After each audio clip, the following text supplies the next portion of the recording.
I'm 84 years old. I sit in this chair 16 hours a day. The phone doesn't ring. Nobody visits. The mailbox is full of bills and medical appointments. I have outlived my wife of 52 years. I have outlived most of my friends. I have outlived 2 of my children. But the hardest part isn't that they're gone. The hardest part is that the ones who are still alive, they don't call either. My name is Robert, and I need to tell you something before my time runs out. Most people die alone, and it's not because of bad luck. It's not because they lived too long. It's because of one mistake, one pattern, one stubborn decision they made over and over again for decades. And right now, looking at you, I can see you're making the same mistake I made. You think your pride is protecting you. You think being right is more important than being connected. You think that other people should apologize first, should reach out first, should fix things first. And while you're sitting there waiting for them to make the first move, years are passing, decades are passing, and before you know it, you're sitting where I'm sitting, wondering where everybody went. Let me tell you about my brother David. We had a fight in 1987, 37 years ago. I can't even remember what started it. Something about money, I think. Maybe something he said about my wife. Maybe something I said about his kids. What I do remember is that I was right. I knew I was right, and I was going to make damn sure he knew it too. We didn't talk for 6 months. Then 6 months turned into a year. A year turned into 5 years. 5 years turned into a lifetime. David died in 2019. Massive heart attack, alone in his kitchen. I found out 3 days after the funeral. 3 days. His own brother. And I missed his funeral because we were both too proud to pick up a phone. I had 32 years to call him. 32 years to say, "Look, I don't even remember what we were fighting about. Let's grab a beer." But I didn't, because in my head, he was supposed to call me. He was supposed to apologize first. He was supposed to be the bigger man. So we both sat on opposite sides of the same stupid wall, waiting for the other one to climb over. Do you know what I would give to have one more conversation with David? Do you know what I would trade to sit with him one more time, arguing about baseball or politics or whatever meaningless thing we used to argue about? I would give everything. But everything isn't enough. You can't buy back time. You can't negotiate with death.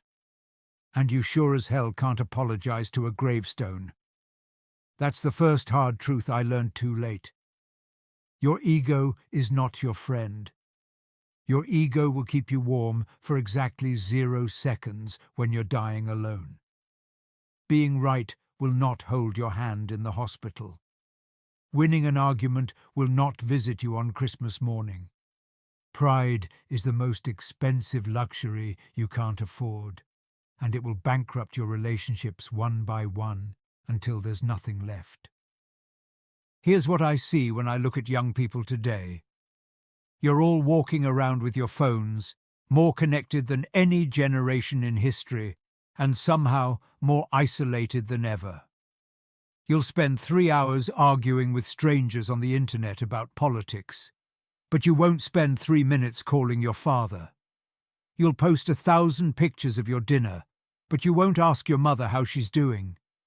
You'll text your friends all day long, but when was the last time you had an actual conversation? When was the last time you looked someone in the eye and said, "How are you really doing?" I made the same mistake, just without the phones. I thought relationships were automatic. I thought family was permanent.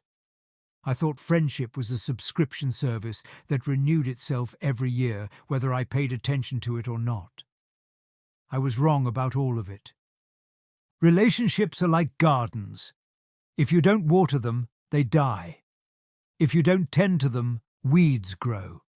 If you neglect them, they turn into empty lots where nothing grows. And then one day you look around and wonder why you're surrounded by dead ground when you used to have something beautiful. My son Michael lives 43 miles away. 43 miles. That's less than an hour in the car. We haven't spoken in 4 years. Not because of any big fight. Not because of any terrible thing that happened. Just because life got in the way and neither one of us made the effort. He got busy with his kids. I got busy feeling sorry for myself after his mother died. Days turned into weeks. Weeks turned into months. And now, here we are, 2 grown men who love each other, living like strangers. I know he thinks about calling me. I think about calling him every single day. But there's this invisible wall between us now, built out of time and stubbornness, and the assumption that it's the other person's job to make the first move. So we both sit on our sides of the wall, waiting. The second hard truth: nobody is coming to rescue your relationships. There's no relationship fairy who's going to wave a magic wand and fix what you broke. There's no perfect moment when everything will suddenly be easy. If you're waiting for the other person to apologize first, to call first, to make the first move, you might be waiting forever. And forever is exactly how long dead people wait. I see people in their 30s and 40s already making this mistake. They get mad at their parents about something that happened 20 years ago, and they stop calling. They have a disagreement with their best friend, and they let months pass without speaking. They get their feelings hurt by their spouse, and they sleep in separate bedrooms for weeks, waiting for the other person to cave first. You think you're being strong. You think you're protecting your dignity. What you're actually doing is practicing for the loneliness that's coming. You're rehearsing for the silence that's waiting for you at the end of this life. Here's something I learned from sitting in this chair for 4 years. The people who die surrounded by love, they're not the ones who were always right. They're not the ones who never apologized. They're not the ones who kept perfect records of who did what to whom. The people who die surrounded by love are the ones who spent their lives building bridges, not walls. My neighbour across the street, Mary, she's 81. Every Sunday, her house is full. Kids, grandkids, friends, neighbours. The driveway is packed with cars. The yard is full of laughter. You know why? Because Mary spent 60 years calling people back. 60 years apologising when she needed to apologise. 60 years showing up even when it was inconvenient. 60 years choosing connection over being right. I asked her once, I said, "Mary, how do you get all these people to come see you?" And she looked at me like I'd asked her how to breathe. She said, "Robert, they come because I go. They call because I call. They care because I show them that I care first." She made it sound so simple. And you know what? It is simple. It's just not easy. The third hard truth: love is not a feeling. Love is a decision you make every single day. Love is picking up the phone when you don't feel like it. Love is apologizing when you think you're right. Love is showing up when it's inconvenient. Love is choosing to see the best in people even when they're showing you their worst. I thought love was something that happened to you, like weather. I thought if people really cared about me, they would prove it by calling first, by making the effort, by reading my mind and knowing exactly what I needed. I spent 84 years waiting for other people to love me the way I thought I deserved to be loved, instead of loving them the way they needed to be loved. My wife Eleanor, God rest her soul, she tried to teach me this. For 52 years, she tried to teach me that marriage wasn't about keeping score. She tried to show me that the person who loves first, who forgives first, who reaches out first, that person doesn't lose. That person wins. But I was too proud, too stubborn, too worried about my precious dignity to listen. The day before she died, she was in the hospital bed, barely conscious from the medication, and she grabbed my hand and said, "Robert, call Michael, call David. Don't let this happen to them." Even dying, even in pain, she was thinking about connection. She was thinking about healing. She was trying to save me from the mistake I was about to make. I promised her I would call. I promised her I would fix things. But promises to dying people are easy to make and hard to keep. After the funeral, after the sympathy cards stopped coming, after the casseroles ran out, I was alone with my grief and my pride. And my pride won. Here's the fourth hard truth, and this one might save your life. The phone works both ways. Stop waiting for other people to call you and call them. Stop waiting for other people to invite you and invite them. Stop waiting for other people to make plans and make the plans yourself. The person who reaches out first isn't weak. The person who reaches out first is wise. I have a landline telephone. Same number I've had for 38 years. It sits right there on the kitchen table, 2 feet away from where I eat my breakfast every morning. It would take me 15 seconds to dial Michael's number. 15 seconds to say, "Son, I miss you. Can we talk?" 15 seconds to break 4 years of silence. But every morning I look at that phone and I think, he should call me. I'm his father. I'm the one who's grieving. I'm the one who's alone. And every morning the phone doesn't ring. And every evening I go to bed a little more bitter, a little more convinced that nobody cares about old Robert anymore. The truth is, Michael is probably sitting in his kitchen, looking at his phone, thinking the exact same thing. He should call me. He's my father. He should make the first move. And while we're both sitting there, waiting for the other person to be the bigger man, time is slipping away. Days are turning into years. And both of us are getting older, getting closer to the end, wasting the precious little time we have left on a standoff that nobody can win. You want to know the difference between the people who die surrounded by love and the people who die alone? The people who die surrounded by love spent their lives being the first one to say hello, the first one to say sorry, the first one to say I love you. They didn't wait for perfect conditions. They didn't wait for the other person to deserve it. They just did it, over and over again, for decades. I look at my life now, and I see a pattern. Every important relationship I lost because I was waiting. Waiting for my father to approve of me before I stopped trying to impress him. Waiting for my brother to apologize before I forgave him. Waiting for my son to need me before I showed him that I needed him. Waiting for my friends to reach out before I reached out to them. Waiting is the death of connection. Waiting is how you end up like me, surrounded by empty chairs and silent phones and memories of conversations you never had with people who are no longer here to have them. The fifth hard truth: forgiveness is not for them. Forgiveness is for you.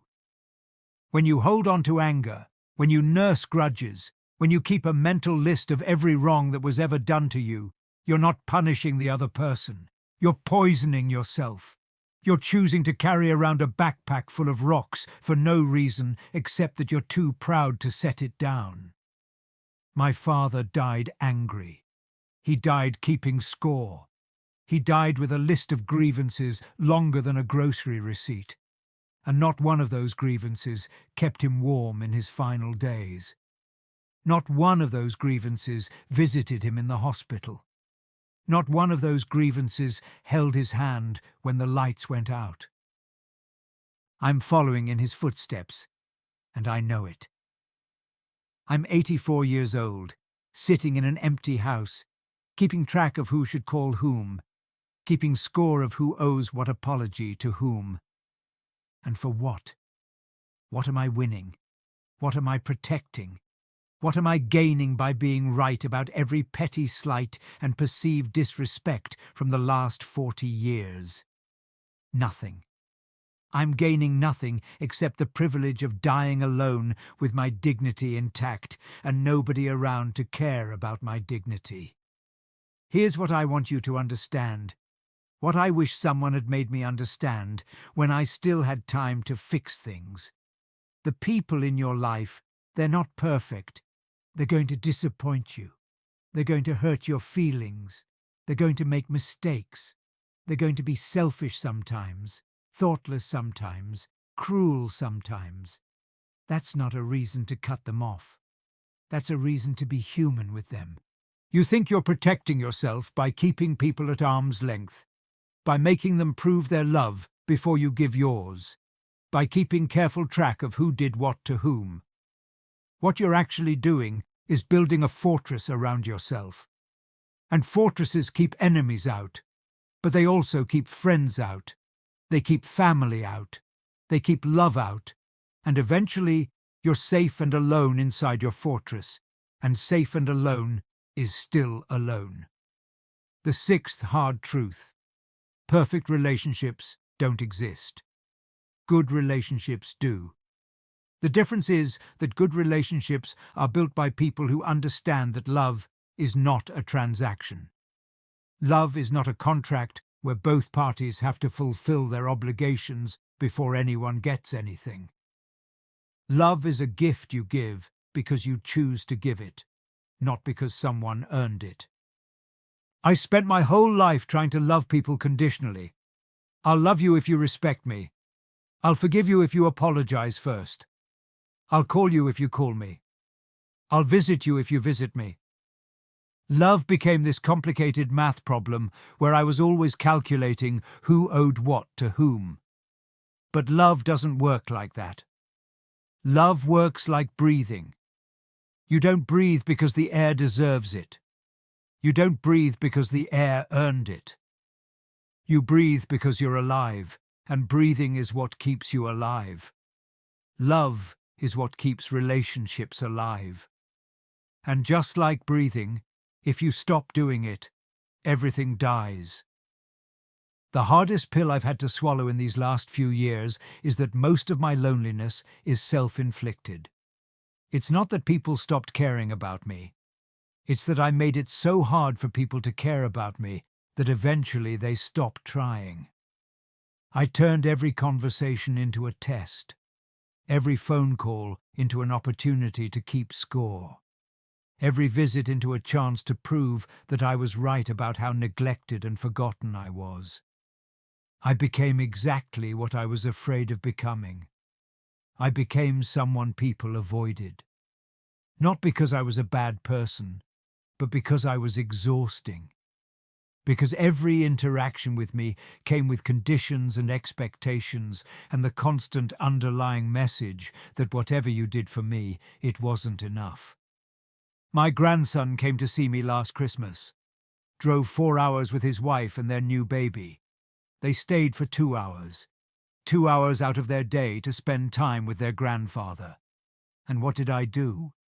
I spent those 2 hours complaining about how nobody ever visits me. I spent those 2 hours making them feel guilty for not calling more often. I spent those 2 hours proving to them exactly why nobody visits me. They haven't been back since. I taught them that visiting Grandpa is a chore, not a joy.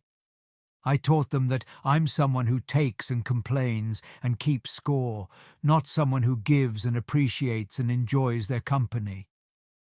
I turned love into work.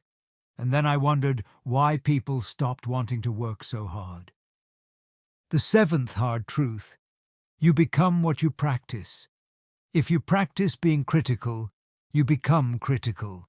If you practice being ungrateful, you become ungrateful. If you practice keeping score, you become someone who keeps score. If you practice pushing people away, you become someone people stay away from. But it works the other way too. If you practice being grateful, you become grateful.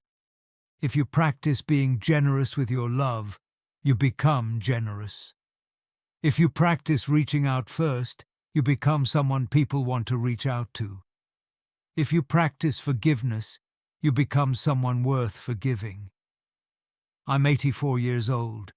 I don't have much time left to practice anything. But you do. You have decades to practice being the kind of person people want to be around. You have decades to practice being the first one to call, the first one to apologize, the first one to show up. You have decades to practice love. Don't wait for other people to be perfect before you love them perfectly. Don't wait for other people to apologize before you forgive them. Don't wait for other people to call before you pick up the phone. Don't wait for other people to invite you before you show up. Don't wait for other people to need you before you let them know that you need them. The phone is right there. The car keys are right there. The words, "I'm sorry," and "I love you," and "I miss you," are right there in your mouth, waiting to be said.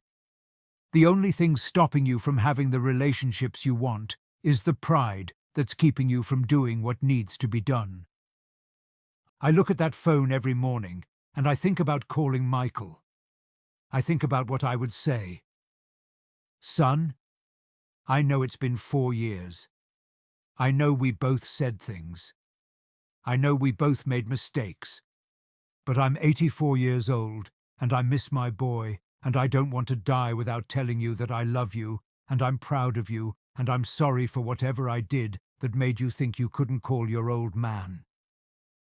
It would take 15 seconds to dial the number. 15 seconds to say those words. 15 seconds to break 4 years of silence. But every morning I look at that phone and I think, tomorrow, I'll call tomorrow. And tomorrow never comes. And every day I don't call is another day closer to running out of days to call. Don't be me. Don't be the person who runs out of days while you're waiting for the perfect day. Don't be the person who runs out of chances while you're waiting for the perfect chance. Don't be the person who dies with the phone number still in your head, and the words still in your mouth, and the love still in your heart, unused and unspoken. Call your father. Call your mother. Call your brother. Call your friend. Call the person you had a fight with 10 years ago. Call the person you've been meaning to call for 10 months. Call them today. Call them right now. Because the phone works both ways, but only if someone uses it. I'm tired now. Tired of sitting in this empty house. Tired of eating dinner alone. Tired of watching TV by myself. Tired of going to bed without saying goodnight to anyone who cares whether I wake up in the morning. But mostly, I'm tired of being right. I'm tired of winning arguments with people who aren't here to argue back. I'm tired of protecting my pride when my pride is the only thing keeping me company. Tomorrow, I'm going to call Michael. I'm going to dial that number, and I'm going to say the words I should have said 4 years ago.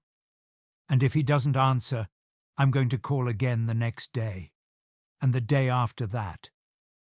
Because I finally understand what Eleanor was trying to tell me. The person who loves first doesn't lose. The person who loves first wins everything that matters. Don't wait until you're 84 and alone to figure this out. Pick up the phone. Make the call. Build the bridge. Love first. Because everybody dies, but not everybody has to die alone. Your relationships are waiting for you to save them. Stop waiting for them to save themselves.